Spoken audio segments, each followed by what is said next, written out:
Despite the initial optimism at the beginning of the year about the Temecula Murrieta Valley real estate market picking up, more sales and more housing inventory for buyers to choose from, the reality is something a little different, more nuanced, let's call it. Hi, I'm Jessica with the Genung team and Real Broker, and today we are talking about the Temecula Murrieta Menifee real estate market here in Southern California.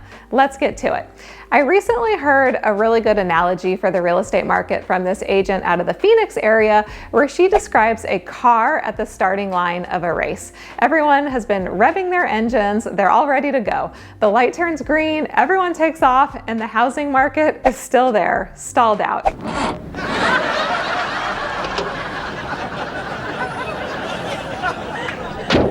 I would say that is sort of what's happening here, but only to a certain extent. The sales volume is still stalled out and historically low, and so is the lack of number of homes for sale. However, that agent that I mentioned in the Phoenix market, she agrees with this article and the Zillow economist that says that buyers are not exactly swarming the doorway of every open house like in 2021 and 2022. While our housing inventory is still stalled out in the Murrieta Temecula Valley, unlike this Zillow economist says, we have had no shortage of buyers touring open houses, especially if the home is located in Temecula or Murrieta, and especially if that home has a pool. At open houses for our listings the past couple of weekends, including this past weekend, the traffic has been good, surprisingly good actually. Well over a dozen groups through the open houses, and our latest listing is a townhome in Orange County, and it has over 15 agent showings booked, and we are not even to the weekend yet, which is where the bulk of the showing activity happens.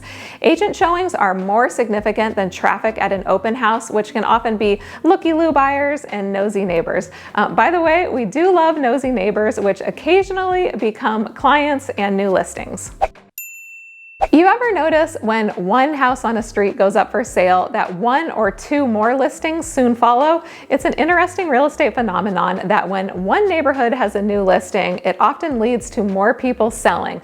I can relate to one of the reasons that might cause this. We have really great neighbors with kids for my sons to play with from good families, and I'm a real estate agent, as you know, and I'm always shopping vicariously through my clients.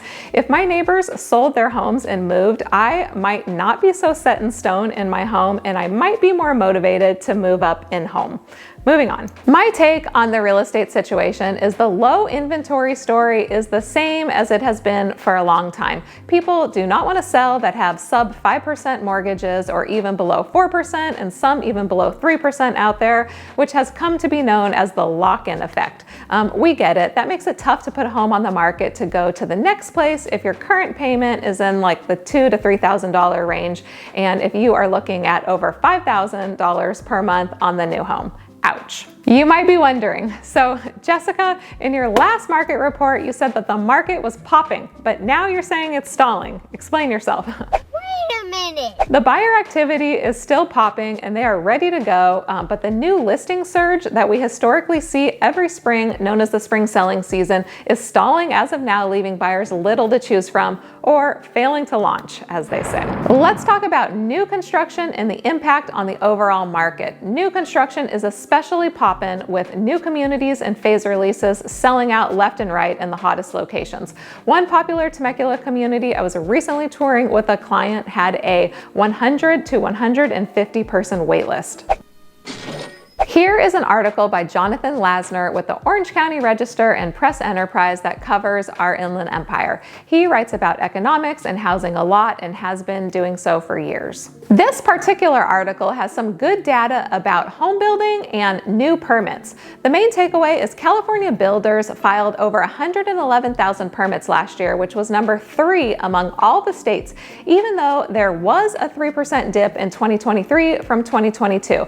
The permits are split pretty evenly in California between single-family homes and multifamily. You may recall me talking in previous videos about the massive amount of apartment buildings currently under construction and my concerns with how that will affect the real estate market and our quality of life here in the Murrieta area. And here it is in the stats. Multifamily new construction permits are up 89% in the Inland Empire, while Los Angeles multifamily permits are down 13%.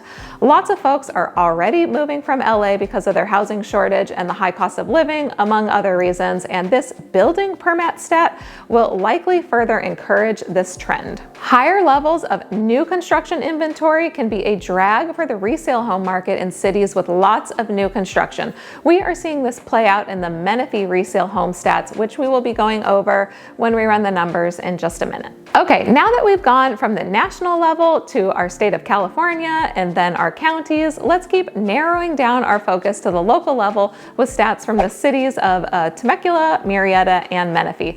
As always, we do our stats for single family homes only, so no multifamilies, condos, manufactured homes, or land. Starting with the median sales price in the city of Menifee. So month over month, we have an increase of 1.7% or $10,000. That's a nice monthly increase for Menifee. And by the way, it's the only city that has a median sales price increase.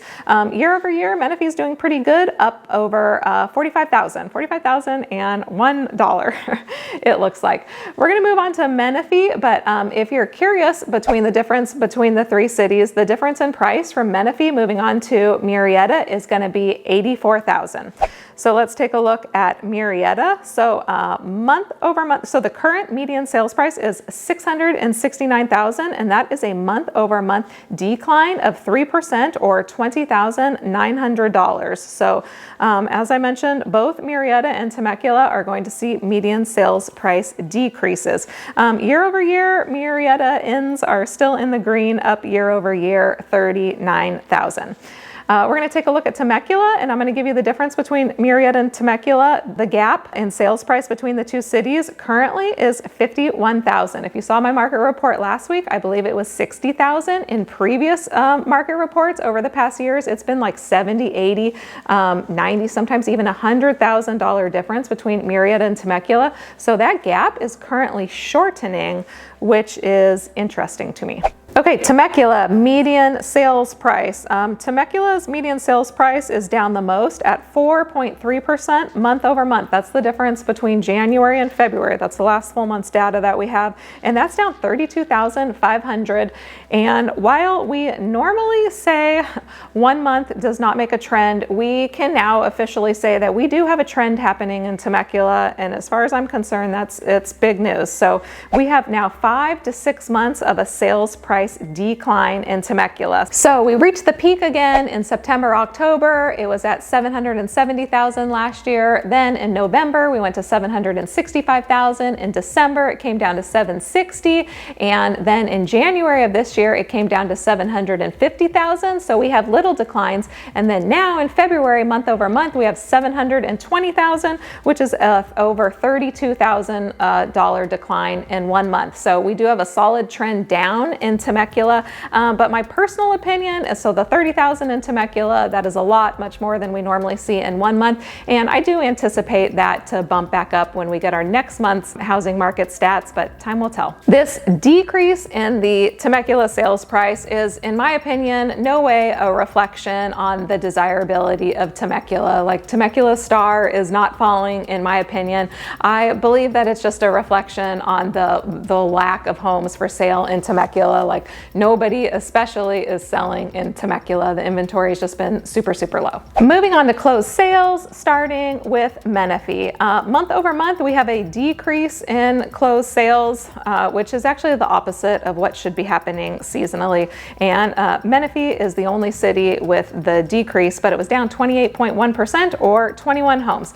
Year over year, we have 71 fewer sales in Menifee. That's down over 50%. Closed sales in Murrieta and Temecula year over year is leveling off a little bit, but let's start with month over month. We have an increase in Murrieta of 30.5% or 18 more homes sold in February versus January. Temecula, we have a 6.1% increase month over month, and year over year, we are down 15.7% in the number of closed sales. So to recap that again, Menifee's closed sales are trending down, which which is counter to what should be happening in the spring historically. And then Murrieta and Temeculas are creeping up a little bit, and we should start to see more of that as we get into the spring too, if we do hit that launch. We're still waiting for the launch. Median days on market, starting with Menifee, and Menifee again is running counter to Temecula and Murrieta, and this makes sense to me also, how the number of closed sales are also going down in Menifee, so it makes sense that the median days on market is going up. So it's going up 5 days month over month. Not a huge jump, but it's still fairly substantial. Year over year, it's taking 1 fewer days to sell a home in Menifee. Let's take a look at Murrieta. So Murrieta's days on market are way down. I think that the last month in January, taking 42 days to sell a home in Murrieta was just an anomaly. So this is just kind of a leveling out, but it's taking 23 fewer days month over month, 19 days on average to sell a home in Murrieta. So they're still moving very, very quickly. Year over year, we are down 30 days. So definitely moving quicker this year than last year. That's because there's like 5 homes for sale in Murrieta. It's even more extreme in Temecula month over month. It is only taking 10 days to sell a home currently in February in Temecula. So that's down 17 days month over month. That is a huge decrease in days on market, and seasonally typical also. As we roll into the spring, the buyers, they're more out there. Homes should be selling quicker. Year over year in Temecula, it's taking 30 fewer days to sell a home. So buyers are moving quickly on those 5 homes that are for sale in Temecula as well. Number of listings across the board is down. So this is the whole failure to launch situation that we've been talking about. This is the stalled out market. The buyers, they're ready to go, but we have no inventory. We have hardly any homes for sale, but we have the most amount of homes for sale in Menifee by far. There was 237 listings last month, but it was down month over month, 3 listings. So again, it's going in the wrong direction, and we're down 50 listings year over year, or down 17% on our inventory in Menifee. Murrieta also declining in our inventory, which we should be seeing it go this way, but instead we're seeing it go this way. 10 fewer listings month over month in Murrieta, and year over year, we have 16.1% fewer listings, or 36 fewer listings versus February of 2023. Moving on to Temecula, same trend. We have 4 fewer homes for sale month over month, and we have 32 fewer homes for sale year over year, or a decrease of 16.1%. I want to draw your attention to the bar chart real quick, and I want you to look at the gray bar chart in 2022, where we had a lot more inventory. See how many more listings we had in 2022, and in comparison to 2023 and 2024, you can just see these are the national stories that we're hearing about, just the rock bottom inventory. Let's briefly go over months of inventory, which means that if no new listings were to come to the market, how many months would it take for all of the available listings to sell? So there's a little bit of news here, because it's actually months of inventory. It is creeping up across the board. So in Menifee, the months of inventory is currently 2.1 months, and the prior month it was 1.9 months. So we're creeping up just a little bit in months of inventory. Very similar situation going on also in Murrieta. The current months of inventory is 1.9 months. So if no new homes were to come to the market, all the available homes would be sold in 1.9 months. So it's still very much a seller's market. The prior month, we only had 1.8 months of inventory. So the months of inventory, it's creeping up a little bit. And it's the same story for Temecula. It's creeping up a little bit more than Temecula. So in the prior month, we had in January, we had 1.7 months of inventory, and in February we have 1.9 months. So months of inventory creeping up across the board, which that's actually a good sign for buyers. We want to see more months of inventory to bring more listings to the market, to help the sellers be motivated to negotiate, maybe drop their price, maybe give some concessions, that sort of thing. To get this market to really launch, we need sellers to list, and we all know that that's going to require rates to improve so that it's not not such a painful change to sell and move to take on a new loan with a different rate. Either way, the home builders are in the best spot to continue offering the financing incentives, and that's a major part of the equation to make it work for buyers. Let me know what you think. Would love to know your take on this market report down below. See you next week. Bye.